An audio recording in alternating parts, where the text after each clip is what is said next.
அண்மையில நான் ஒரு வீடியோ ஒன்று பார்த்தேனா, அது யாழ்ப்பாணத்தில அந்த தன்னின சேர்க்கையாளர்களின் ஒரு பேரணி ஒன்று நடந்து கொண்டிருந்தது. அப்ப அத பார்த்து கொண்டிருக்கைக்குள்ள உண்மையிலே எனக்கு மனதுக்கு கொஞ்சம் கஷ்டமா இருந்தது. அது கஷ்டம்னு சொன்னா, நான் இப்ப அது அது சரி பிழ அதுகளுக்குள்ள நான் போகையில, நான் எங்கட சமூக பார்வை கண்ணோட்டத்தில இருந்து, சமூக அக்கறையோட அத பார்த்த விதம் வித்தியாசமா, என்ற பார்வை வித்தியாசமா இருந்தா அதான் நான் சொல்ல வரப்போறேன். அது என்னன்னு சொன்னால், இப்ப உங்களுக்கு தெரியுமே, தனின சேர்க்கை என்று சொன்னால், அது தனிப்பட்ட ஆட்களின் விருப்பு வெறுப்பு அதுக்கு இல்ல நான் வரேன். ஆனால் அதுக்கு பின்னால ஒரு நிகழ்ச்சி நிரல் ஒன்று இருக்கிறது. உங்கள் எல்லாருக்கும் தெரிஞ்சிருக்கும் என்று நினைக்கிறேன். இல்லாட்டால் அது தெரியாதவே அறிஞ்சோளும். அந்த நிகழ்ச்சி நிரல் என்னன்னு சொன்னால், உண்மையில அந்த சனத்தொகையை கட்டுப்படுத்த வேணும். அப்ப உலகத்தின் சனத்தொகையை கட்டுப்படுத்துறதுன்ற ஒரு நிகழ்ச்சி நிரல் இதுக்கு பின்னால இருக்குது. அது பொதுவா எல்லாருக்குமே தெரிஞ்ச விஷயம்தான். இப்ப பல்வேறு விதமான நடவடிக்கைகள் எடுப்பினம் என்ன.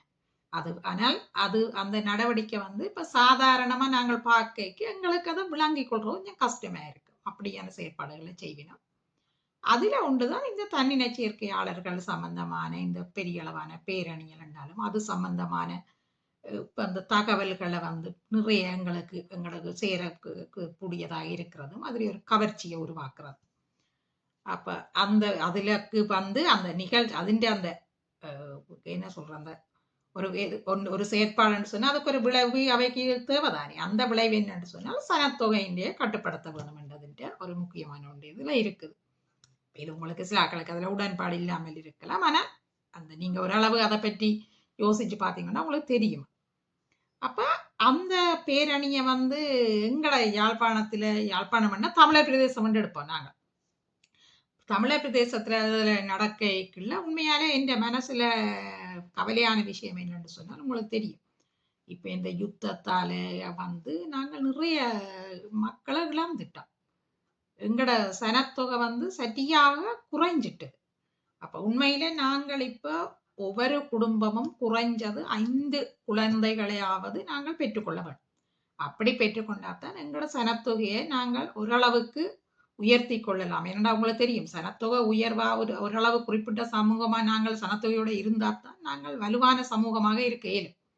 அப்ப அந்த வலுவான சமூகமாக இருக்கிறதுக்கு எங்களுக்கு சனத்தொகை வந்து கூடுதலா இருக்க வேணும். குழந்தைகள் பெற்றுக்கொள்ள வேணும் கூட. உண்மையில நான் நினைப்பேன் ஒரு குறைஞ்சது ஒவ்வொரு குடும்பமும் ஒவ்வொருத்தரும் 5 பிள்ளைகள் வச்சிருந்தாலே ஓரளவுக்கு எங்களை சனத்தொகையை நாங்கள் ஓரளவுக்கு உயர்த்தலாம். முழுமையா உயர்த்திட்டாலும் ஓரளவு எங்களை பங்களிப்பை செய்யலாம்.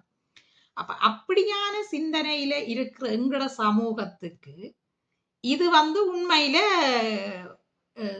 தேவையில்லை என்று நான் சொல்லுவேன். இப்படி நான் சொல்றதால கணக்காக்கள் எனக்கு எதிர்ப்பு தெரிவிக்கலாம். ஆனா நான் தேவையில்லை என்று சொல்றது வந்து எங்கட சமூக பார்வையில இருந்து நான் இதை சொல்றேன். எங்கட சமூக பார்வையில வந்து எங்களுக்கு குழந்தைகள் நிறைய தேவை. நாங்கள் எங்கட சனத்து தொகையை கூட்டிக் கொண்டிருக்கிற நாங்கள் வந்து இந்த நிகழ்ச்சி நிரலுக்குள்ள போய் சிக்கி கொள்றது வந்து எங்களுக்கு ஆபத்தான விஷயமாத்தான் நிச்சயமா முடியும்.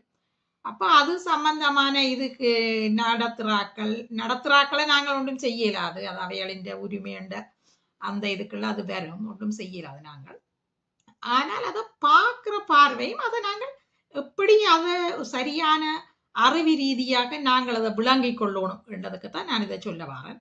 அப்ப நிச்சயமா இப்ப எங்களுக்கு தெரியணும் இந்த இப்படியான பேரணிகள் வந்து எங்கட சமூக பார்வையில நாங்கள் மிகவும் பலவீனமான ஒரு சமூகமா இருக்கிறோம்.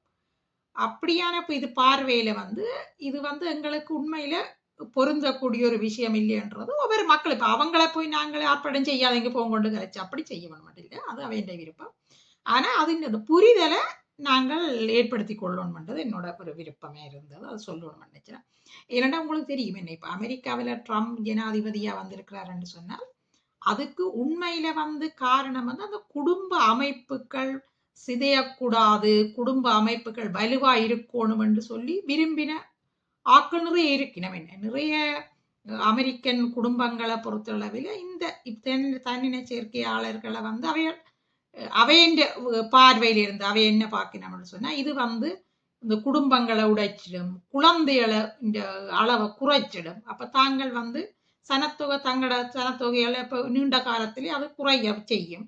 அதால அதுக்கு பெருசான ஆதரவு அவைகள் குடுக்க இல்ல. அதுக்கு எதிராக ட்ரம்ப் வந்து கருத்து தெரிவிச்சபடியால அவர மக்கள் உண்மையில ஆதரிச்சார்கள். இப்ப அப்படி ஆதரிச்சார்கள் நாங்கள் பழமவாதிகள் என்று சொல்லுவோம். ஆனா உண்மையா பழமவாதிகள் என்று இல்ல. அவைகள் சரியாக உலக போக்க, இந்த உலக நிகழ்ச்சி நிரல இந்த இந்த திட்டம் என்று சொன்னா, இந்த நிகழ்ச்சி நிரலுக்கு பின்னால இதுதான் நடக்க போகுது என்று சொன்ன அந்த புரிதல் அவைகளுக்கு கூடுதலாக இருந்திருக்கும் என்று நினைக்கிறேன். அதாலே அவைகள் அந்த ட்ரம்புக்கு ஆதரவு நிலைப்பாட்டு எடுத்தவை. இப்ப நான் அதை சொல்ல வாரது என்ன சொன்னா, பொதுவா எல்லா இடங்கள்லயும் அந்த ஒரு புரிதல் வந்து மக்களுக்கு இப்ப கொஞ்சம் கூட வருகுது. அப்படி மேல நாட்டு மக்கள் அந்த புரிதலுக்குள்ள கூடுதலாக அவைகள் தெளிவடைஞ்சோண்டு வரைக்குள்ள நாங்கள் இன்னும் ஒரு தெளிவான நிலைக்கு நாங்கள் இருக்க வேணும் என்று சொன்னால் எங்களுக்கு அந்த தேவை இருக்குது. நாங்கள் மிகவும் பலவீனமான ஒரு இனமா இருக்கிறோம். மற்ற நாங்கள் ஒடுக்கப்பட்ட இனமா இருக்கிறோம். எங்களோட விடுதலைக்காக போராடி கொண்டிருக்கிற இனம் என்று சொல்லி எங்களுக்கு மக்கள் தொகை வந்து முக்கியம். அப்ப இது சம்பந்தமான ஒரு கருத்துருவாக்கத்தை அது சம்பந்தமான இதுகள்ல இருக்கிற ஆட்கள் வந்து உண்மையா இப்ப வைத்தியத்துறையில இருக்கிற ஆட்கள் இல்லாட்ட சமூக செயற்பாட்டில இருக்கிற ஆட்கள் வந்து இந்த குழந்தைகள் கூட எங்கட மக்கள் குழந்தை பேற்றை கூட்டிக் கொள்ள வேணும் என்பது சம்பந்தமான ஒரு தகவல்களையும் கொடுக்க வேணும். அது சம்பந்தமான பரப்புரைகளை கூட சின்ன சின்ன இதுகள்ல நாங்கள் செய்ய வேணும் என்றது நான் இது ஒரு சமூக விழிப்புணர்வு அடிப்படையில இந்த பதிவை நான் உங்களுக்கு தாரேன். ஆனா இதுல வந்து எந்த பார்வை இதுக்கு பின்னால இருக்கிற விஷயம் எங்கட சமூகத்துக்கு இது ஒத்து வராது. அதைத்தான் நான் சொல்றேன். இதை நான் முழுமையாவைகளுக்கு எதிராக போய் அப்படியெல்லாம் நான் போக விரும்பல. அது பெரிய உலக அளவு ரீதியில நடக்கிற ஒரு விஷயத்துக்குள்ள நான் தனிப்பட்ட இதுல போகல. ஆனா எங்களுக்கு தமிழ் சமூகத்துக்கு இது இப்படியான பின் விளைவுகளை கொண்டரும். அதுல நாங்கள் எப்பவும் ஒரு தெளிவும் புரிதலும் எங்களோட மக்கள் வச்சிருக்க வேணும் என்று நான் இந்த காணொலியில கேட்டுக்கொள்றேன். நன்றி, வணக்கம்.